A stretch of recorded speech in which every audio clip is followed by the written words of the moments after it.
Muy buenas, gente, ¿cómo están? Espero que estén muy bien. El día de hoy les traigo un video épico y es cuando guardias imperiales del regimiento de Valhalla fueron salvados por los Ángeles Oscuros. Intro y comenzamos.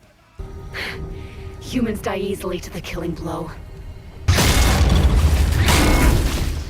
Muy bien, el siguiente relato se encuentra en el Códex de 10ª edición de Ángeles Oscuros, en el que podemos ver cómo guardias imperiales de un regimiento de Valhalla están luchando contra una fuerza gigantesca de herejes del caos. Y es allí, en ese momento de completa desesperación, cuando parece que van a ser aniquilados, que llegan los Ángeles Oscuros a salvarlos.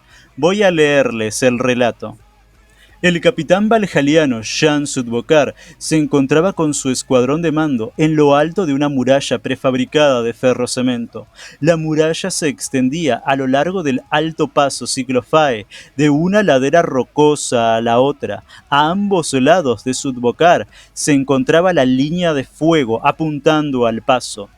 Cavando en trincheras apresuradamente excavadas en la roca y la nieve delante de la muralla estaban las fuerzas del capitán.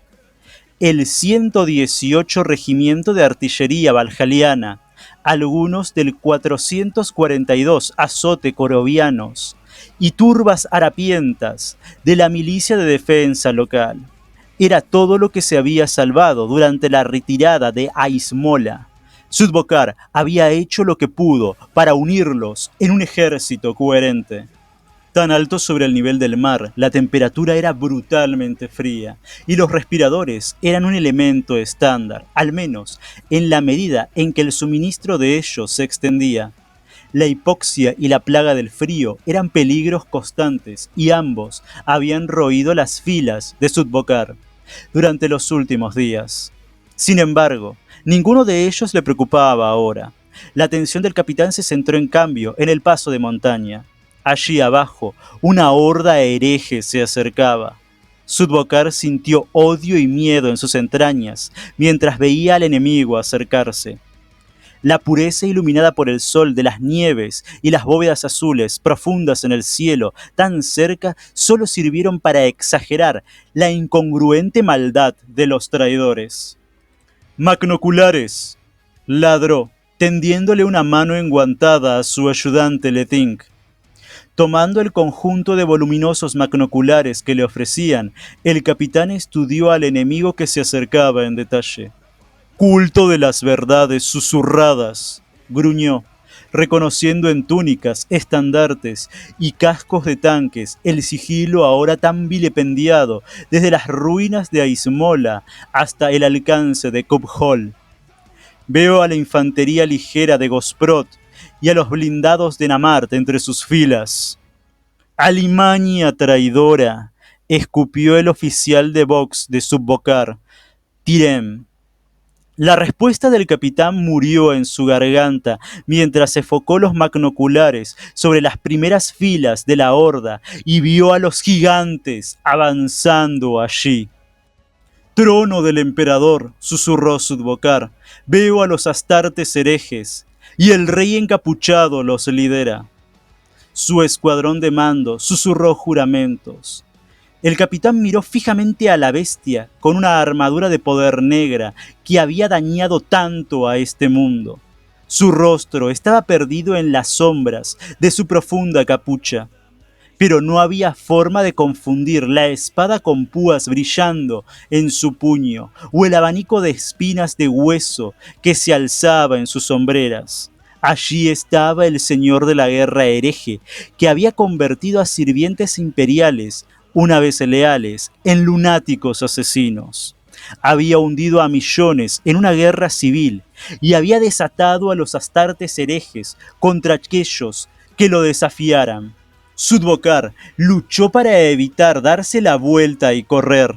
«Terim, haz una señal a los artilleros. El enemigo pasará nuestros marcadores de alcance en menos de un minuto», ordenó, luchando por evitar que su voz temblara. «Luego difunde la noticia. Nos quedamos y luchamos aquí. Estos perros no pasarán. Sus subordinados comenzaron a transmitir sus órdenes. Sudbokar, mientras tanto, se armó de valor. Sus posibilidades de derrotar a este enemigo eran prácticamente nulas. Aún así, desangraría a esos traidores. Se prometió Sudbokar. Por el dios emperador, al menos lo haría. Su artillería comenzó a cantar su himno de guerra y la batalla comenzó en serio. Apenas 30 minutos después, el capitán Sudbokar supo que la derrota era inevitable. Sus soldados habían apilado cadáveres herejes a lo largo del paso y habían hecho un segundo intento.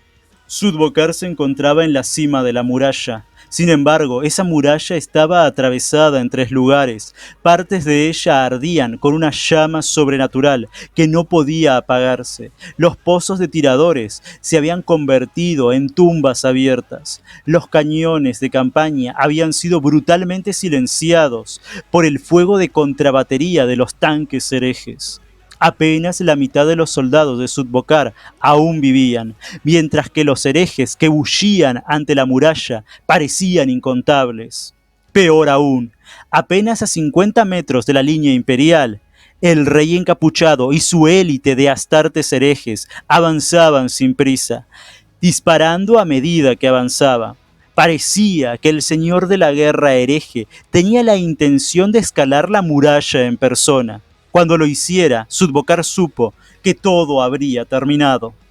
Fuerzas Militarum, mantengan la posición, nos aproximamos. El emperador protege. Antes de que Sudbokar pudiera responder a la transmisión, se escuchó un grito más abajo en la línea. Los soldados gritaron juramentos y señalaron a la ladera norte del paso. Para su asombro, Sudbokar vio más de una veintena de enormes figuras con armadura negra en robustos vehículos de combate bajando por la empinada ladera hacia el flanco de los traidores. El capitán sabía, en lo más profundo de su ser, que ningún humano sin aumentos podría lograr tan hazaña de conducción. Pero estos, se dio cuenta, no eran simples humanos. ¡Trono del todopoderoso Dios Emperador!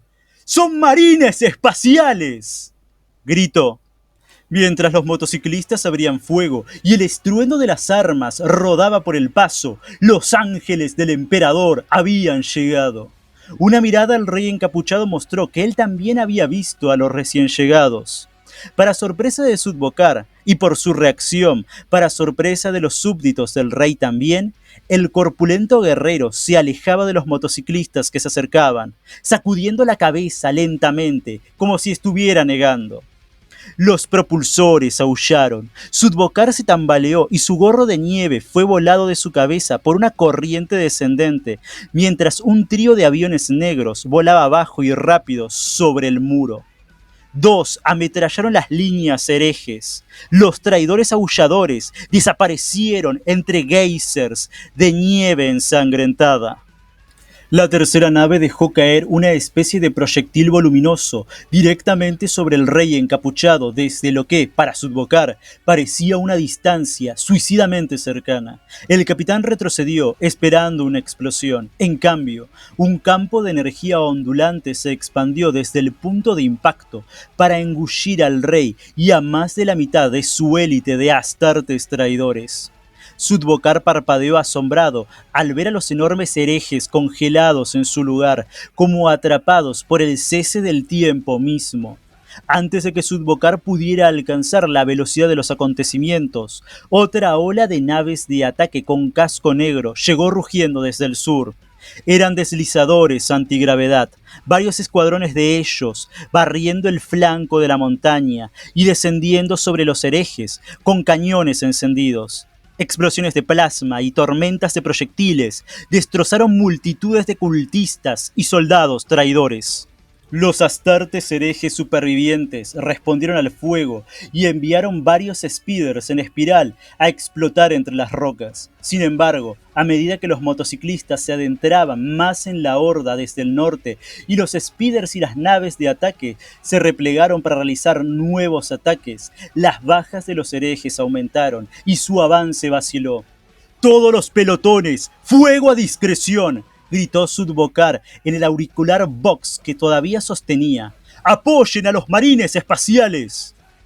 Lideró con el ejemplo, disparando con su pistola láser, mientras la parálisis de asombro lo abandonaba por fin. Mientras el Astra Militarum lanzaba fuego sobre sus enemigos, los ángeles del emperador se unieron a la lucha. Mientras los motociclistas corrían por el corazón de la horda, esferas de energía cegadora se expandían a su paso. Estas llamativas flores de teletransporte se dispararon para dejar atrás bandas de guerreros con armaduras gigantes de color blanco hueso. Algunos llevaban espadas y escudos enormes. Algunos estaban armados con armas de fuego colosales. Todos desataron la muerte sobre las filas traidoras con una furia tan repentina y vengativa que incluso los leales guardias imperiales retrocedieron de miedo.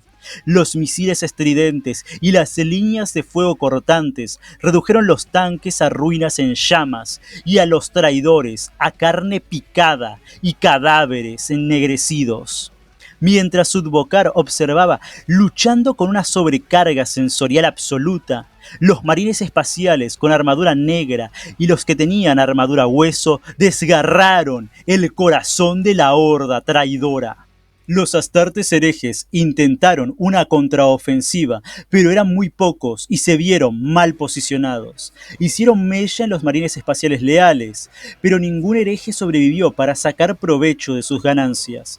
Cuando Sudbokar pensó que no podía sorprenderse más, un trío de enormes cañoneras descendió a toda velocidad desde los cielos cobalto. Sus cascos eran de un verde bosque profundo y llevaban insignias de espadas aladas. Dispararon a medida que avanzaban, pulverizando y dispersando a los tambaleantes herejes. Luego, a una velocidad vertiginosa, estaban directamente sobre ellos y caían en el paso con propulsores aulladores. Una tormenta de humo y nieve arrebatada golpeó a los soldados del Astra Militarum en lo alto de su muro. Sudbokar estaba medio ciego, agarrándose a la almena para estabilizarse. Vio a través de sus ojos entrecerrados la sugerencia de las naves que tocaban tierra, de sus rampas de asalto que caían y los guerreros con armaduras verde oscuro que salían desparramados, las armas Volters que ardían entre nubes que giraban, las espadas cadena aullaban. Entonces, tan rápido como habían llegado, los leales se replegaron de nuevo a sus naves, acompañados por los gigantes con armadura color hueso. Las cañoneras se alzaron en columnas de fuego, con los cañones de defensa que apuntaban todavía encendidos. Luego aceleraron con un rugido leonino de estratorreactores.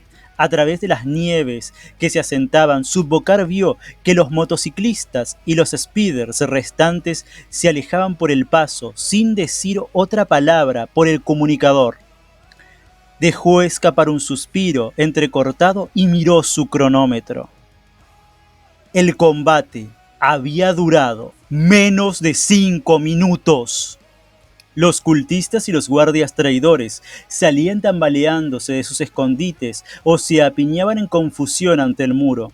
Mientras lo hacían, Sudbokar vio la oportunidad que los marines espaciales le habían dado. Claramente habían venido con su propia misión, pero la carnicería que habían causado entre el enemigo había cambiado este enfrentamiento decisivamente a favor de los leales. Sudbokar conocía su deber y el de sus soldados, y agradeció al dios emperador que el Adeptus Astartes le hubiera dado los medios para haberlo cumplido. ¡Todas las fuerzas! ¡Armas listas! ¡Y prepárense para avanzar!, rugió, lleno de renovada esperanza y furia. Masacra a estos traidores y expúlsalos ante ti como una tormenta. No desperdiciemos la oportunidad que nos dieron los ángeles de la muerte. Haremos que se sientan orgullosos. Y terminamos, y así fue como los ángeles oscuros salvaron a los guardias imperiales de Valhalla. Maravilloso, este extracto es alucinante, porque no solamente vemos a un regimiento de la Guardia Imperial bastante querido por los fans, como son los valhalianos, ahí en su elemento, en la lucha en la nieve, en contra de una fuerza hereje enorme, y a pesar de que están viendo a marines espaciales traidores avanzar hacia ellos, dispuestos a arrasarlos, el capitán valhaliano siente miedo y tiene que luchar con el sentimiento de querer huir. Pero se mantiene firme, dice, yo soy un guerrero, soy un soldado del emperador y voy a causar tantas bajas como pueda antes de morir. Y se lo dice a sus soldados, vamos a atacar a estos tipos todo lo que podamos. Y ahí están defendiéndose lo más que pueden, pero frente a ellos vienen los astartes traidores y el final se acerca.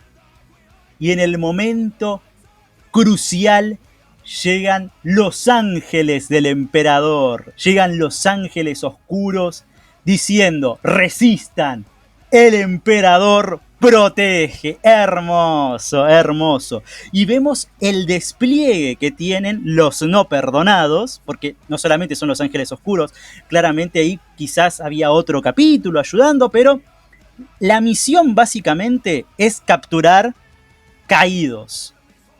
Por eso también digo no perdonados, además de ángeles oscuros, porque la misión de los no perdonados en su conjunto, ¿no? Todos los capítulos con semilla genética de Lionel Johnson, es capturar a los caídos. Y claramente este rey encapuchado era un caído. Por eso los ángeles oscuros, cuando lanzan este ataque, y el rey encapuchado, que era el líder de las fuerzas herejes, los ve, dice, mamá querida, escapemos. Y para sorpresa, tanto del guardia imperial del capitán Survokar, como de los propios herejes que servían al rey oscuro, no pueden creer que su líder, ese ser poderoso, temible, etcétera, etcétera, esté huyendo de la batalla, porque él es un caído y sabe lo que le espera en la roca. Tortura indescriptible. Y bueno, pero los ángeles oscuros lo capturan con un arma que lo detiene, como una especie de campo de energía que detiene el tiempo. Hay que decirlo, los ángeles oscuros tienen armas indescriptiblemente poderosas. Y capturan al rey encapuchado y a su hueste principal, a su élite, y masacran al resto. Y se retiran. Obviamente, una vez cumplida su misión de capturar a los caídos, se van. Y no matan a todos, a la absoluta totalidad de los herejes que todavía estaban por ahí. Quedan algunos vivos, y es ahí cuando el capitán de Valhalla dice, los marines espaciales nos han dado una oportunidad única para cumplir nuestro deber con el emperador. Y dice, vamos a acabar con estos y haremos que los ángeles de la muerte se sientan orgullosos. Maravilloso relato, espero que les haya gustado y como siempre les digo, por favor denle like y suscríbanse. Adiós.